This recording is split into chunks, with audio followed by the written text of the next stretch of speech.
So today we want to look at solving quadratic equations using the factoring or factorizing method.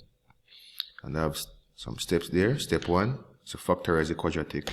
Step 2, equate each bracket to 0 and solve separately. So first, we want to factorize the expression here. 2x squared plus 5x minus 12. And remember how we go about this? We need to rewrite the middle term. So we need to rewrite the 5x. But remember, the two numbers we use to rewrite the 5x, those two numbers must have the same product as a times c. In other words, the two numbers I use to rewrite 5, when I multiply these two numbers, you should get the same result as a times c. Now, what is a times c? A times c, the a value here is 2, the c value here is minus 12. So a times c is minus 24. So, to get these two numbers, one thing we could do is write down all the pairs of numbers that multiply to give it 24. So 24 times 1, 2 times 12, what else multiply to give 24? 3 times 8, and I think 4 times 6.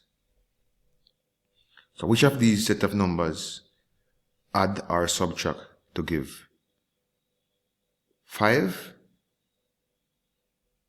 Sphere. And of course, it's 8 minus 3. So these two values satisfy the conditions we want to be met, which is when you subtract 8 minus 3, we end up with 5.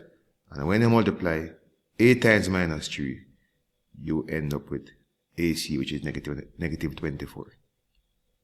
So we rewrite the 5x. Now when you're rewriting the 5x, it doesn't matter if you put the negative 3 first or the positive 8. It doesn't really matter the order, as long as the negative is on the 3 and the positive is on the 8. Because at the end of the day, you should end up with 5x. So notice all I did so far is rewrite the 5x as 8x minus 3x, or you could say minus 3x plus 8x. It doesn't matter. So now we have 4 terms, so we can group and factorize each group separately. So let's do this. So we have 2 groups. For the first group, what's our common factor? 2x. For the 2 and 8 is 2, and x squared and x, so we have x in both terms. So the common factor is 2x. So we factor out 2x, and then how do we get the terms of the bracket? We divide each of these terms here by whatever was factored out, and that's 2x.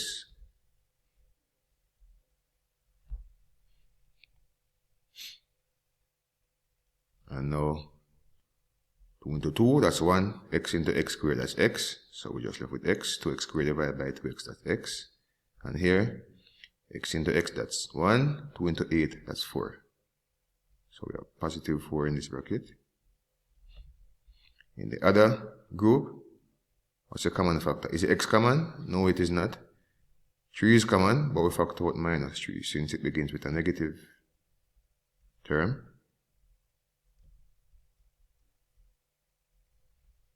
So we need terms of the bracket, so we can divide each of these terms by minus 3.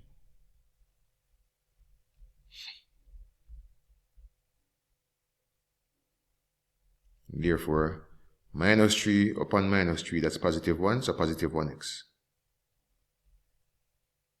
And then minus 12 divided by minus 3, that's positive 4. And we expect, as we expect, we need this to end up with the same bracket. So here we have our factors now. So x plus 4 is a common factor. And if we factor x plus 4, we're left with 2x minus 3. equal to 0. So that's step 1, which is the most difficult step. And that's a factorize. And as we see, that wasn't so bad. And after we factorize, we equate both brackets to 0. Now, if the product of two values, say for example, if I multiply two values, A times B, and the result is 0. If you multiply any two values and the result is 0, then one of these values in the bracket has to be 0. So either the A is 0 or the B is 0. Think about it. If you're going to multiply two numbers and the result is 0, then one of these numbers has to be 0. It's just logic. Alright? So in the same way, if the product of these two brackets, x plus 4 times 2x minus 3 is equal to 0, then either the x plus 4 is 0 or 2x minus 3 is equal to 0. And that's the logic of why we equate each bracket to 0.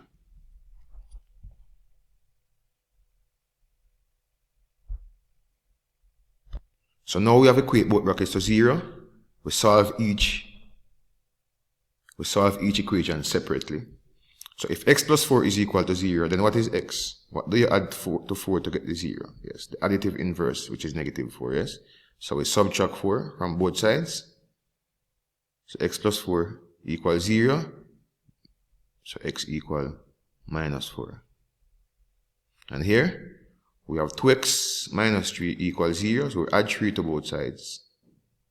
So we end up with 2x, and this becomes 2x equal positive 3. And if 2x is equal to positive 3, let me just extend it here. So we have 2x is equal to positive 3. So what is x? Can get x by dividing both sides by 2. So 2 into 2, that's 1. So 1. So 1x equal 3 over 2. And 1x is just x, right? So x is equal to 1.5. Now, one thing you could do, you could always test your solution and see if it makes sense. So we're claiming that x is equal to minus 4 or x is equal to 1.5. Which means if we sub any of these values into this equation here, the left hand side should result into 0. And let's see. So if we should replace x with minus 4, x squared means just square the minus 4. Minus 4 times minus 4, that's 16. So this would work out to be 16. And then now you have 2 times 16, which is 32. And then you'll have 5 times minus 4, which is minus 20. And you have your minus 12. So 32 minus 20, that's 12. 12 take away 12, that's 0. So it satisfies this equation because the left hand side is supposed to be equal to 0, the same as the right hand side.